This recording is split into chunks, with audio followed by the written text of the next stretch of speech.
Dios les bendiga. Bienvenido una vez más a nuestro encuentro de cada lunes. Hoy estará con ustedes Normi Sánchez, quien les habla. Antes de iniciar, oremos para que sea nuestro Señor Jesucristo quien nos dé palabra. Señor, te damos gracias por esta oportunidad que tú nos das. Te pedimos, Padre bueno, que seas tú quien nos dé sabiduría y palabra para decir lo que tú quieres, Señor, no lo que yo quiera. Te pido también que seas tú que ponga en cada oyente sentido de escucha, sentido de poner en práctica lo que aquí tratemos. Bendice a cada hermano que se ha conectado. Bendice también los que no han podido. Te pedimos que tú lo inquietes, Señor, para que ellos puedan también conectarse y apropiarse de este estudio. Todo eso lo pedimos en el nombre de tu Hijo amado Jesucristo. Amén. Pues nada, hermanos, hoy tenemos como título de esta enseñanza, Jesús confronta la incredulidad. El texto básico está en Marcos 1, del 14 al 28. El versículo clave está en Marcos 1, versículo 15. Y la verdad central de este estudio es que la cercanía del reino de Dios exige que el hombre se arrepienta y que crea en el Evangelio. También tenemos unas metas o propósitos de enseñanza, aprendizaje. Estas son dos. La primera, que todos los que tengan la oportunidad de participar en este estudio puedan demostrar su conocimiento de lo que significa el reino de Dios. La segunda meta es que puedan mostrar una actitud de arrepentimiento y aceptación del Evangelio. Ahora vamos a leer el texto base, el cual, como dije ahorita, está en Marcos 1, versículo del 14 al 28.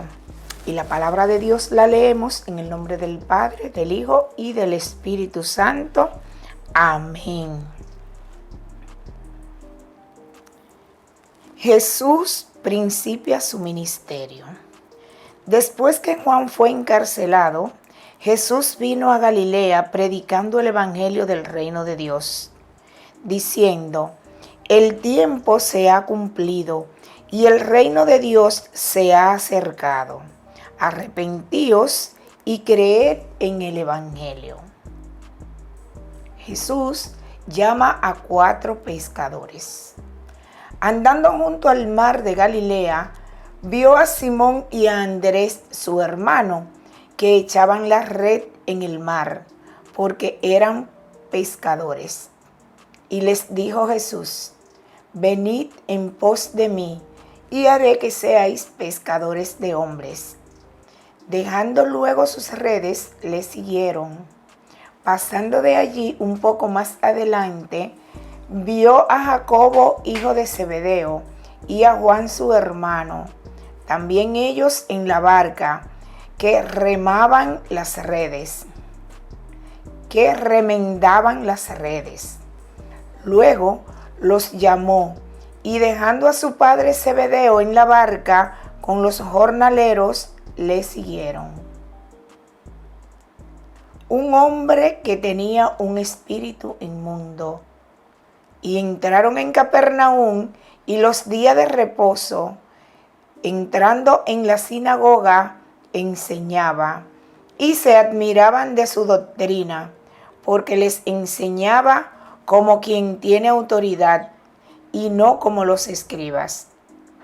Pero había en la sinagoga de ellos un hombre con espíritu inmundo, que dio voces, diciendo: ¿qué tienes con nosotros, Jesús Nazareno?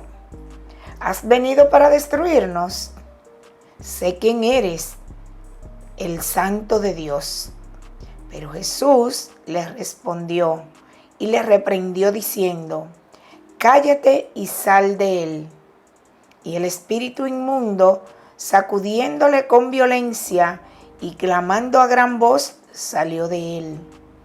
Y todos se asombraron, de tal manera que discutían entre sí diciendo: ¿qué es esto? ¿Qué nueva doctrina es esta? ¿Con qué autoridad manda aún a los espíritus inmundos y le obedecen? Y muy pronto se difundió su fama por toda la provincia alrededor de Galilea. Amén. Pues bien, hermanos, como les decía ahorita, aquí tenemos unos propósitos y unas metas de enseñanza, pero partiendo de este texto base que hemos visto, la primera meta de este estudio es demostrar el conocimiento de lo que significa el reino de Dios. Pues el reino de Dios significa el reinado efectivo de Dios sobre los seres humanos en base a la obra redentora de Jesucristo. El reino de Dios se puede emplear también para referirse al tiempo cuando al venir Jesús por segunda vez será consumado su establecimiento. Jesús predicó que el reino de Dios se ha acercado. Llamó a la gente a arrepentirse y a creer en el Evangelio. Estas son las dos condiciones que nos muestran cuáles son: arrepentimiento y fe. Volverse a Dios dejando atrás su pecado. Jesús llamó a personas ordinarias a ser sus colaboradores. Dio preferencia a las personas humildes. Jesús ministró con autoridad divina a través de su ministerio. Demostró autoridad para perdonar pecados y sobre las enfermedades, la muerte, la naturaleza y los demonios. Su dominio fue sobre el espíritu inmundo. En este caso, fue un anticipo de la victoria final sobre todas las fuerzas del mal, incluyendo a Satanás mismo.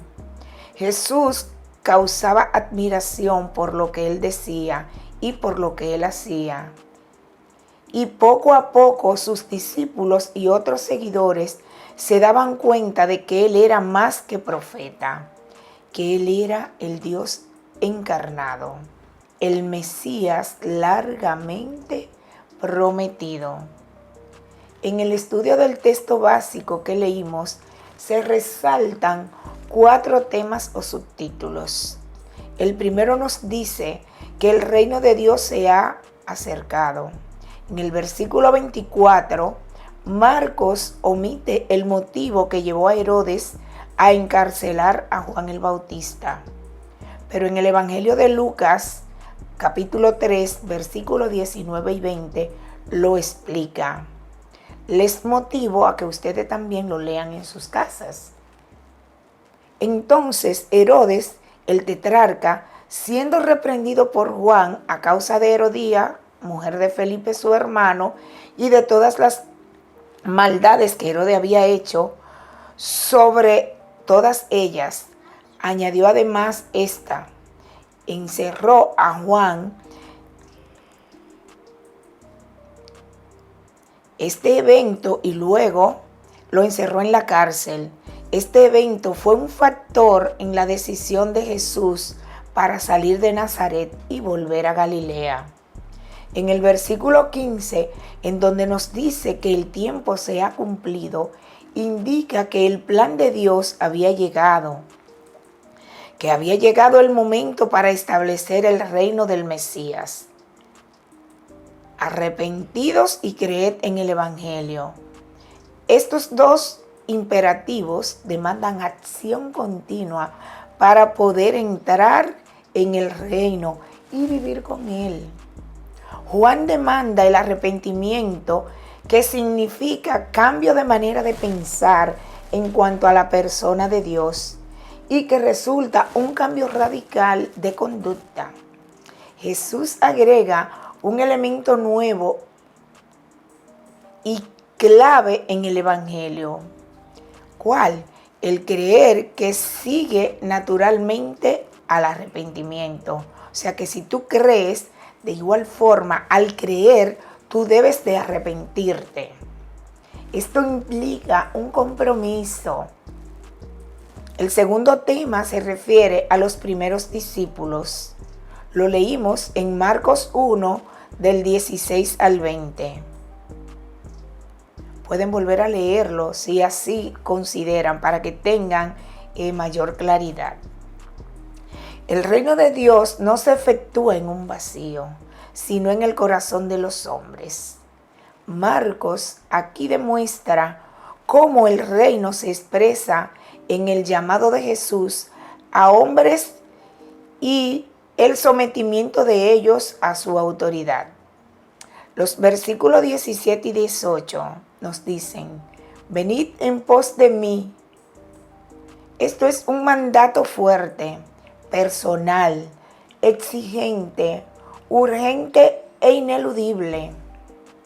Fue un acto de fe y de valentía, pues estaban dejando su único modo de sostenerse. Jesús les dijo: os haré pescadores de hombres, o literalmente, haréis que lleguen a ser pescadores de hombres. Es la descripción gráfica de la tarea básica de todo creyente. Jesús describe la tarea en términos que estos hombres, pescadores profesionales, entendieran muy bien. Buscarían hombres en vez de peces y darían lugar a la vida en vez de muerte. En los versículos 19 y 20, Jesús llamó a otro par de hermanos, los hijos de Zebedeo. Estos dejaron a un lado sus redes, recibieron el llamamiento de Dios, dejando todo. El tercer tema es enseñanza con autoridad. Marcos 1, 21 y 22 nos lo explica. Jesús aprovecha la reunión de judíos y prosélitos en la sinagoga para presentar el reino de Dios. En el versículo 22 enseñaba como quien tiene autoridad. Es la impresión de la gente al escuchar a Jesús. Y se maravillaban de ello, porque estaban acostumbrada esa gente a escuchar vanas repeticiones. Y al ver a este hombre que estaba dándole ejemplo de cosas diferentes, pues ellos quedaban anonadados. Estaban entusiasmados, decían que eso eran cosas nuevas. En el tema 4 vemos cómo la fama de Jesús se extiende. Marcos 1, versículo 23 al 28, también nos lo aclara. En el versículo 23 vemos un hombre con espíritu inmundo que se presenta para interrumpir la enseñanza de Jesús. Se trata de un hombre dominado por demonios. En el reino de Dios interfieren el enemigo para tratar de estorbar el avance y la victoria que son parte integral de este reino. En el versículo 24 vemos que el resultado inmediato de la enseñanza de Jesús no fue paz ni armonía, sino confrontación con los poderes malignos. Mateo 10:34 lo aclara, dice: no penséis que he venido para traer paz a la tierra. No he venido para traer paz, sino espada. Los demonios, con percepción sobrenatural, reconocen a Jesús como el Santo de Dios y que su misión era la de destruirlos. Todo eso son los pensamientos de los demonios. Todo eso era lo que los demonios temían a Jesús, que Él vino a traer espada, que Él no vino a traer paz. El mismo Satanás reconoce quién es el Cristo y la posición que guarda en el reino. Los versículos 25 y 26 dicen: cállate y sal de él.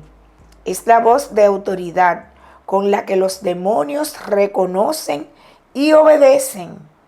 Jesús no solo enseñaba con autoridad, sino que demostraba su autoridad sobre Satanás y sus ministros. A la orden de Jesús, el demonio salió del hombre protestando, pero salió. Al final de cuentas, tenemos que reconocer que la autoridad y el poder son de Dios y de su Hijo Jesucristo. Satanás no tiene la última palabra. En el versículo 28, el exorcismo practicado en el hombre endemoniado despertó gran excitación, haciendo correr su fama como reguero de pólvora. Hay que reconocer que para Jesús esa no era la forma de ganar fama. De hecho, en varias oportunidades Jesús decía: no les digan a los demás lo que les he hecho o lo que he hecho.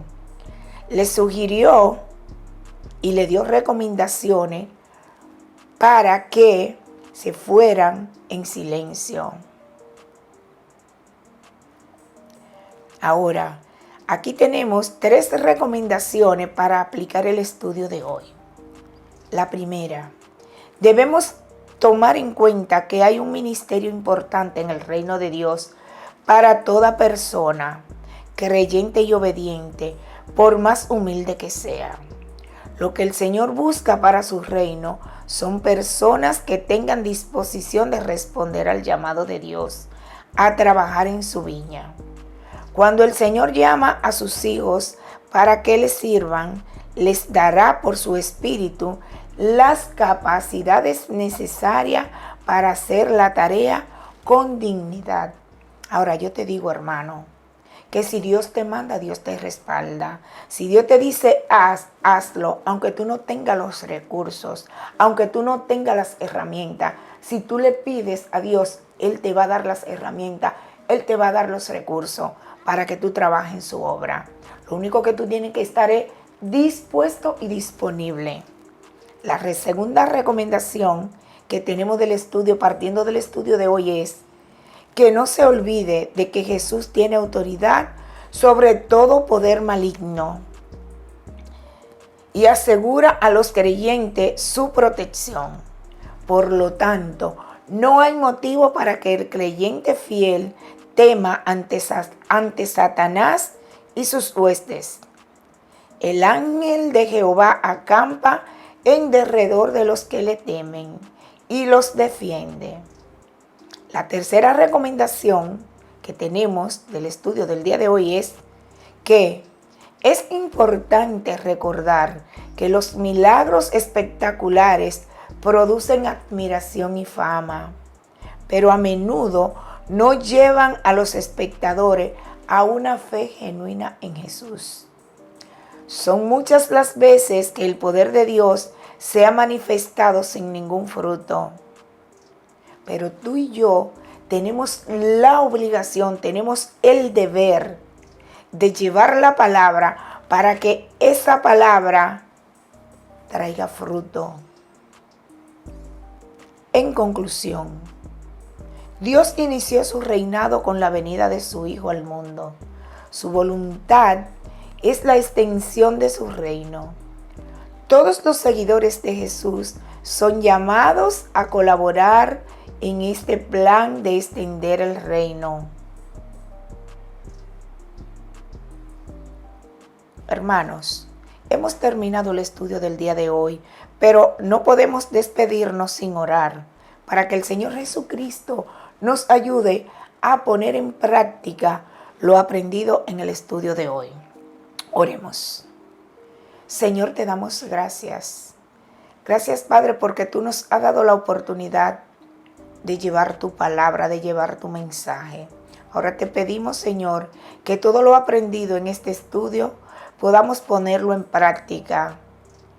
Y que todo el que, Señor, escuche este mensaje y pueda duplicarlo a otros, Señor, que también esos otros lo dupliquen a otros.